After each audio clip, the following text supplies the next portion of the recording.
प्रेरणा, अब सवाल यह है कि क्या अब जंग होगी और दोनों में से जिसकी शक्ति ज्यादा होगी वो जीतेगा, वहीं पर आपको अंत दिखाई दे रहा है इसका? क्योंकि मतलब अगर आपको रिजीम चेंज करना है तो उसके लिए तो आपको जनता का सहयोग चाहिए, अगर जनता अभी है या नहीं ये भी क्लियर नहीं है साथ में। राजीव, जंग होगी का सवाल नहीं है, जंग तो हो चुकी। हाँ। सवाल तो अब यहां है कि इस जंग का दायरा कितना ज्यादा बढ़ सकता है और ये कहां कहां तक फैल सकती है, क्योंकि आग अब लग चुकी है और आप जानते हैं कि इस इलाके के अंदर तेल है और तेल और आग का बैर होता है, तो ये आग कितनी फैल सकती है कोई नहीं जानता। क्योंकि अगर बीते 37-38 घंटों के दौरान आप देखें तो इसका दायरा, इसके अंदर अब तक 1 दर्जन देश शामिल हो चुके हैं। दूसरे विश्व युद्ध के बाद शायद ये पहला ऐसा मौका है जिसके अंदर इतने बड़े पैमाने के ऊपर जो देश हैं वो टारगेट किए जा रहे हैं और कॉन्फ्लिक्ट लगातार बढ़ता जा रहा है। और खासतौर पर यूएन जैसी संस्था इस समय कहीं नजर नहीं आ रही है, कोई स्टॉप गैप इस समय नजर नहीं आ रहा है, कोई अरेंजमेंट इस समय नजर नहीं आ रहा है। तो ऐसे में बड़ा खतरा इस चीज का है। जहां तक आपका सवाल है इस चीज का कि कौन कहां तक जा सकता है, बड़े आपको बीच में रोक रहे हैं क्योंकि एक बड़ा अपडेट मिल रहा है। अमेरिका ने अपने नागरिकों को एक बार फिर से नई एडवाइजरी जारी की है। अपने नागरिकों को अमेरिका ने नए निर्देश, नए एडवाइजरी जारी करते हुए एहतियात के तौर पर नागरिकों को कहा है कि बेहद सतर्क रहने के लिए अलर्ट रहे। आप इन इलाकों में, जहां पर भी मिडिल ईस्ट के इलाकों में है, आप अलर्ट रहे। ईरान पर हमले के बाद खतरे को लेकर यह अलर्ट जारी किया गया। नई एडवाइजरी अमेरिका द्वारा अपने नागरिकों को जारी की गई है। तनाव वाले इलाकों में जाने से बचे, परहेज करें। अमेरिका की तरफ से कहा गया कि इन सभी इलाकों में आप ना जाएं। नागरिकों को बेहद सावधानी बरतने के लिए भी कहा गया। यहां तक कि यह भी कहा गया था बीच में कि वो ऐसे इलाकों में, ऐसी जगहों पे ना जाए जहां पर मिलिट्री इंस्टॉलेशन हो। अपने नागरिकों के लिए अमेरिका ने एडवाइजरी। एक सवाल ये कि अब आप एडवाइजरी जारी कर रहे हैं, मतलब आप अपने नागरिकों को पहले ही नहीं जाने देते, आप अटैक कर देते हैं और उसके बाद एडवाइजरी जारी करते हैं कि आप ऐसी जगहों पर ना जाएं। देखिए, अगर वो ऐसा कर देते तो शायद ईरान अलर्ट हो जाता। आप हमेशा एलिमेंट ऑफ सरप्राइज इस वॉर में, ऑपरेशंस में हमेशा रखते हैं। उनको लग रहा था कि देखिए बातचीत हो रही है, चीजें सेटल डाउन हो जाएंगी, हो सकता है कि 2 जगहों पर हम अड़े हुए हो, एक जगह पर वो अड़े हुए हैं और ये डेडलॉक धीरे धीरे बातचीत के अंदर क्लियर हो जाएगा। लेकिन हुआ क्या, अमेरिका और इजराइल सिर्फ अपॉर्चुनिटी देख रहे थे कि देखिए जिस दिन हमें पुख्ता इंटेलिजेंस मिल गई, क्योंकि उनका सीधा पहले से ही मकसद था, वो था सुप्रीम लीडर को लेकर लगातार वो बड़े बयान कर रहे थे। आपको याद होगा 2025 में भी अमेरिकी राष्ट्रपति डोनाल्ड ट्रंप ने तब भी कहा था सुप्रीम लीडर था, हम उनको बिल्कुल। सुमित, लगातार चूंकि बड़ी खबरें मिल रही हैं, लगातार तस्वीरें आ रही है, वो भी हम आपको दिखाएंगे। लेकिन बड़ी खबर अब ईरान पर हमले का चीन ने फिर से विरोध कर दिया है। चीन की तरफ से फिर से विरोध हुआ है। चीन का कहना है कि यह अंतर्राष्ट्रीय कानून का उल्लंघन है। चीन, रशिया पर सबकी निगाहें हैं, लेकिन अभी तक सिर्फ और सिर्फ बयान आ रहे हैं। चीन की तरफ से फिर स्टेटमेंट आए हैं कि ईरान के खिलाफ सैन्य अभियान तुरंत रोका जाए। यह चीन कह रहा है कि अभियान रोकें, हमला अंतर्राष्ट्रीय कानून का उल्लंघन है। जनरल मेसन, आप चीन और रूस से शायद बहुत ज्यादा उम्मीदें ईरान को रहेंगी, लेकिन अभी तक सिर्फ और सिर्फ स्टेटमेंट्स आ रही हैं। अंतर्राष्ट्रीय कानूनों का उल्लंघन हुआ है तो कुछ एक्शन क्यों नहीं हो रहा है? ये चीन तो हमेशा अंतर्राष्ट्रीय कानून के बारे में बात करता है। वो भूल गया जब उसने गलवान में किया, डोकलम में किया, और आज भी वो इंडो पैसिफिक रीजन में, फिलीपींस, जापान, हर जगह अपना वो डोमिनेशन बढ़ाता जा रहा है।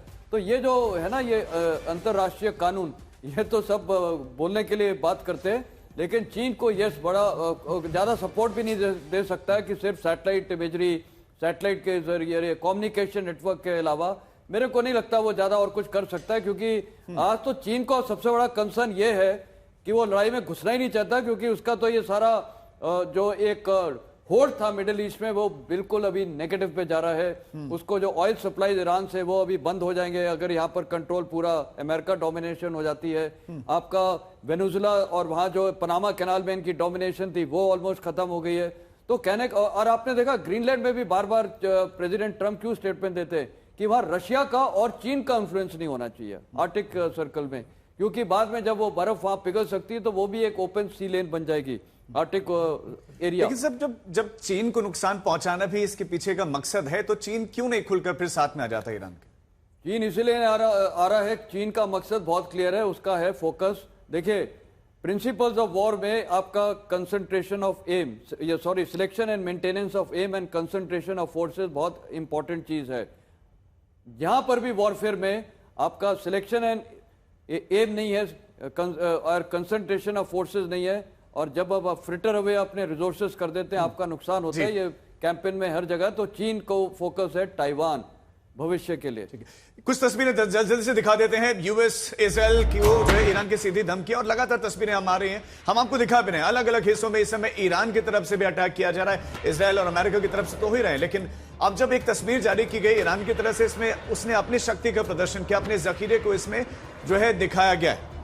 बिल्कुल, और देखिए यूएस और इजराइल को ईरान की धमकी, अपने पहले उसने अपने ड्रोन्स का वीडियो जारी किया था। कल भी आईआरजीसी की तरफ से कई ऐसे वीडियो जारी किए गए थे जिसमें उन्होंने अपने मिसाइल पावर के साथ ड्रोन कैपेबिलिटीज को दिखा, और एक बार फिर से उन साइलोज की तस्वीर दिखाई गई है जहां पर ये मिसाइलें तैनात की है। हालांकि देखिए ये साइलोज 90 मीटर 100 मीटर नीचे हैं, उन पहाड़ी इलाकों में मौजूद है, चाहे वो नातांज हो, इस्फहान के इलाके हो, या आप कह सकते हैं कि वो पहाड़ी इलाके जो एक तरीके से इन साइलोज को गार्ड करते हैं। और ये वो इलाके हैं जो ईरान के लिए एक बड़ी अपॉर्चुनिटी या फिर एक बड़े डिफेंस सिस्टम के तौर पर काम करते हैं। और देखिए उन्हीं का वीडियो लगातार जारी किया जा रहा है। पिछले कई टाइम्स हमने पिछले बार भी देखा था 2025 में कि आईआरजीसी की तरफ से ऐसे ही वीडियो को लगातार जारी किया जा रहा था और दिखाने की कोशिश की जा रही थी कि अगर हमने शुरू किया या हमने अब लगातार अटैक शुरू किए तो ये कैपेबिलिटीज, ये ताकत है हमारी और हम कहीं पर भी अटैक कर सकते हैं। लेकिन एक बार फिर से बढ़ते प्रेशर को लेकर ईरान पर इस समय जो प्रेशर है, या फिर आप कह सकते हैं जो आप कह सकते हैं जो चीजें हैं वो ईरान के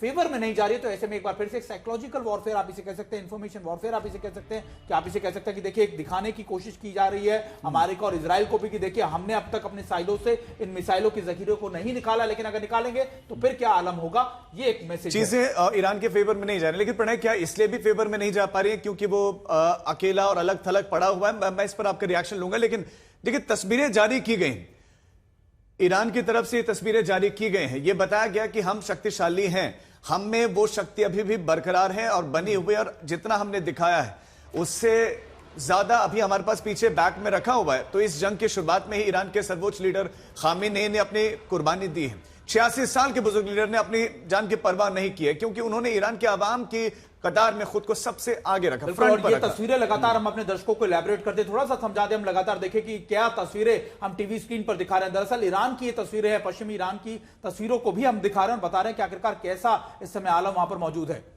और इस बीच में जो है खामेनेई को लेकर भी कई सारी बातें कही गई, कहा यह भी कहा कि उन्होंने अपने और अपने परिवार के सलामती की शर्त के बजाय दुश्मन से लड़ते हुए शहीद होने की राह चुनी, जिसका हमने अभी कुछ देर पहले जिक्र किया था। लेकिन अब पूरा का पूरा कहर ईरान इस समय झेलता हुआ दिखाई दे रहा है। हम लगातार तस्वीरें भी आपको दिखा रहे हैं।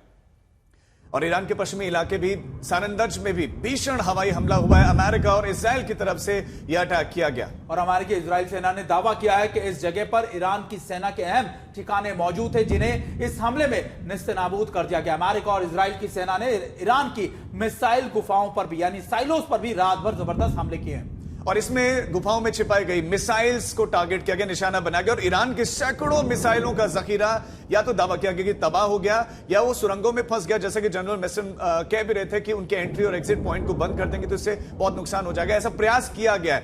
इजरायली डिफेंस फोर्सेस ने हालांकि इस बीच में दावा किया कि उसने अपनी तारीख में इतना बड़ा सैन्य ऑपरेशन नहीं किया था।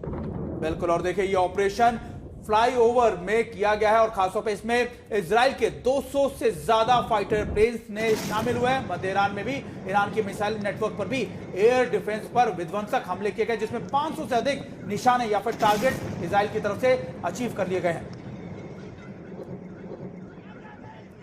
और इस बीच में लगातार जो बड़ी खबरें आ रही हैं, बड़ी खबर अब आपको देते हैं, एक बड़ी न्यूज, बड़ी खबर मिल रही है। हिजबुल्ला के ठिकानों पर अब इजराइल के हमले लगातार जारी हैं। हिजबुल्ला को लगातार, उसकी टॉप लीडरशिप को लगातार नुकसान पहुंचा रहा है। और अब एक बड़ी खबर यह मिल रही है कि हिजबुल्ला के ठिकानों पर इजराइल के ताबड़तोड़ हमले जारी हैं।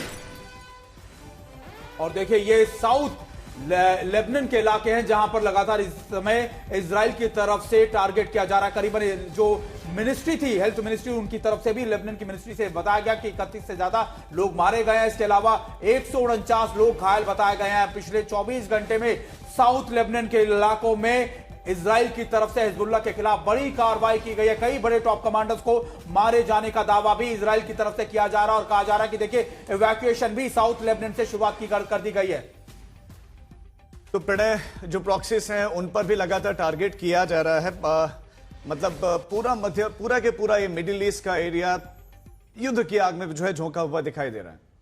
बिल्कुल पूरा पश्चिम एशिया का इलाका इस समय जल रहा है। अगर आप देखें 1 दर्जन देश, 12 देश अब तक इसकी जद के अंदर आ चुके हैं। कॉन्फ्लिक्ट इस समय बढ़ता नजर आ रहा है क्योंकि ईरान के जो तेवर दिख रहे हैं उसमें कम से कम ये कोई संकेत नहीं है कि ईरान अभी किसी बातचीत की मेज पर जा रहा है। भले ही अब सैयद अब्बास अराक्ची ने बयान दिया हो, लेकिन ईरान अभी रुकता और थमता तो नहीं दिख रहा है। ऐसे में सबसे बड़ा खतरा क्या है, क्या क्या पॉसिबल सिनेरियोज हो सकते हैं इसके अंदर? ईरान कहां तक जा सकता है और इजराइल और अमेरिका कहां तक जा सकते हैं? ईरान के पास में अगर वाकई में न्यूक्लियर कैपेसिटी है और न्यूक्लियर हथियार है या कोई डर्टी बम है, तो क्या ईरान किसी अंतिम चरम स्थिति के अंदर उसका इस्तेमाल कर सकता है? उसके बाद सारा डायनामिक चेंज हो जाएगा। ये एक ऐसी अनचार्टेड टेरिटरी है जिसके अंदर अभी तक ये कॉन्फ्लिक्ट कभी गया नहीं। इस पूरे इलाके के अंदर कई बार टकराव होते रहे हैं, लेकिन इस डिमेंशन के साथ ये नहीं गया है। उसकी अपनी क्षमता तो ठीक है, लेकिन एक सवाल ये है कि जो ग्लोबली क्या इस समय सिचुएशन बन रही है, कौन कौन से देश इस समय ईरान के साथ हैं, कौन कौन से देश इजराइल और अमेरिका के साथ दिख रहे हैं इस समय? देखिए, युद्ध के अंदर आप अक्सर अकेले होते हैं और अपनी लड़ाइयां खुद लड़नी पड़ती हैं, और ये कड़वी सच्चाई है क्योंकि इस समय ईरान की मदद के लिए, ईरान को मदद कैसी चाहिए, कंटिन्यू कीजिएगा। ईरान पर इजराइल के हमले जारी हैं। देखिए, ईरान पर अब भी लगातार इजराइल की तरफ से हमले किए जा रहे हैं। तेहरान में हमलों की तस्वीरें, ताजा तस्वीरें भी सामने आई है। देखिए, ये रात की तस्वीरें हैं जो बताया जा रहा है कि देखिए तेहरान पर कई बड़े हमले इस समय किए जा रहे हैं। और देखिए, मकसद वही है जो बार बार डिस्कस कर रहे हैं कि तेहरान के आसपास के इलाकों में उनके डिफेंस सिस्टम्स हो, उनके लॉजिस्टिक्स हो, उनके कमांड एंड कंट्रोल सेंटर हो, उनको बर्बाद कर दिया जाए। क्योंकि अगर राजधानी गिरती है या फिर आप कह सकते हैं कि कोलैप्स ऑफ दी कैपिटल होता है, तो फिर मोरल डाउन हो जाता है फोर्सेस का कि देखिए राजधानी पर ही कोई सुरक्षा कवच नहीं बचा है, तो आखिरकार आप कैसे बचेंगे? और शायद यही स्ट्रेटजीज के साथ अमेरिका और इजराइल अभी बड़े अटैक तेहरान के इलाकों पर कर रहे हैं। पहले सेंट्रल तेहरान में अटैक किए गए, फिर नॉर्थ और ईस्ट और वेस्ट, यानी अब सब जगहों पर तेहरान के इन इलाकों पर बड़े अटैक्स किए जा रहे हैं, उनके रिहायशी इलाकों पर, यहां तक कि कई हॉस्पिटल बिल्डिंग्स पर भी इजराइल की तरफ से अटैक किए गए, जिनमें कहा गया कि देखिए आईआरजीसी लगातार इन इमारतों का इस्तेमाल अपने कमांड एंड कंट्रोल सेंटर के तौर पर कर रही थी। वही ईरान में भी यही कहा जा रहा है कि हमारे जहां शहरी हैं, जहां पर स्कूल्स हैं, उनको टारगेट किया जा रहा है। लेकिन प्रणय, आप कह रहे थे कि युद्ध आपको अकेले ही लड़ना पड़ता है, लेकिन सवाल है कि यूक्रेन के साथ अमेरिका बैक है, पूरे पश्चिमी देश दिखाई देते हैं, इजराइल के साथ अमेरिका दिखाई देता है, ईरान अकेला क्यों है? उसके साथ कोई क्यों नहीं दिख रहा है? देखिए, हथियारों की सप्लाई की गई यूक्रेन के साथ में, यूक्रेन के साथ भी यूक्रेन की लड़ाई के अंदर किसी ने बूट्स ऑन ग्राउंड कमिट नहीं किया, किसी ने अपनी फौज को वहां पर यूक्रेन के साथ लड़ने के लिए नहीं भेजा। नॉर्थ कोरिया ने, लेकिन यूक्रेन के साथ किसी ने नहीं भेजा। रशिया रूस के साथ उत्तर कोरिया ने जरूर भेजा अपने कुछ फौजियों को वहां पर, और वो भी संख्या बहुत कम है। ये एक ऐसी लड़ाई है जिसमें ईरान अपने वजूद की लड़ाई लड़ रहा है। खासतौर पर ईरान की जो सत्ता है वो अपने वजूद की लड़ाई यहां पर लड़ रही है। उसमें इंटरनली ये हो सकता है कि जैसा जनरल वेस्टर्न कह रहे थे, चीन की तरफ से कुछ टेक्निकल सपोर्ट हो सकता है, कुछ स्ट्रैटेजिक सपोर्ट हो सकता है, कुछ इंटेलिजेंस सपोर्ट हो सकता है, लेकिन जो बमबारी हो रही है उसको रोकने के लिए क्या इस समय कहां भेज सकता है? क्या S-400 जैसा सिस्टम? बड़े आपको एक बार फिर से बीच में रोकना चाहूंगा, माफ कीजिएगा। ईरान से युद्ध के बीच एक बड़ा अपडेट मिल रहा है कि देखिए अब ये कहा जा रहा था कि भारतीय नौसेना भी हाई अलर्ट पर है। ऑपरेशन संकल्प चलाने की तैयारियां नौसेना की तरफ से की जा रही है। जब पूरे आप इस इलाके में एयर स्पेस बंद है, तो ऐसे में नौसेना अपने शिप्स की मदद से लगातार लोगों को निकाल सकती है। मंजीत नेगी भी हमारे साथ, हमारे संवाददाता इस खबर पर जुड़ रहे हैं। मंजीत, ऑपरेशन संकल्प क्या है, इसका मकसद बताएं।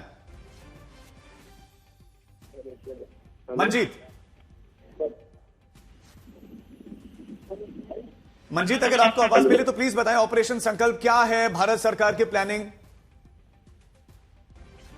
देखिए राजीव, ये एक ऑनगोइंग ऑपरेशन जो भारत गल्फ ऑफ एडन और गल्फ ऑफ ओमान में लगातार वहां पर जो हमारे मर्चेंट शिप हैं उनको लेकर चलाता है। लेकिन अभी जो ताजा जानकारी है उसके मुताबिक 3 से 4 जो हमारे डिस्ट्रॉयर और फ्रिगेट हैं गल्फ ऑफ एडन और गल्फ ऑफ ओमान में, और बहरीन में क्योंकि भारतीय नौसेना का एक बेस भी मौजूद है, इस वक्त 3 से 4 बड़े युद्धपोत भारतीय नौसेना के गल्फ ऑफ एडन और गल्फ ऑफ ओमान में तैनात है। उनको हाई अलर्ट पर कर दिया गया कि अगर कोई इमरजेंसी सिचुएशन, खासतौर से जो मालवाहक जहाज है जिनके लिए पिछले कई सालों से भारतीय नौसेना ऑपरेशन संकल्प चलाती है, इसके अलावा एंटी पायरेसी के लिए ऑपरेशन चलाया जाता है, उन सभी 3 से 4 जो बड़े युद्धपोत हैं जिसमें डिस्ट्रॉयर और फ्रिगेट शामिल हैं, उनको हाई अलर्ट पर कर दिया गया है। और इसके साथ ही मैं साउथ ब्लॉक में मौजूद हूं, जहां दिल्ली में, यहाँ पर मुख्यालय में लगातार चाहे सीनियर जनरल अनिल चौहान हो, नौसेना प्रमुख हो, भारतीय नौसेना प्रमुख हो, सभी यहाँ पर बैठकों का भी एक दौर शुरू हुआ है। यहाँ पर सीधे गल्फ ऑफ एडन और गल्फ ऑफ ओमान में जो शिप तैनात है उनसे सीधी जानकारी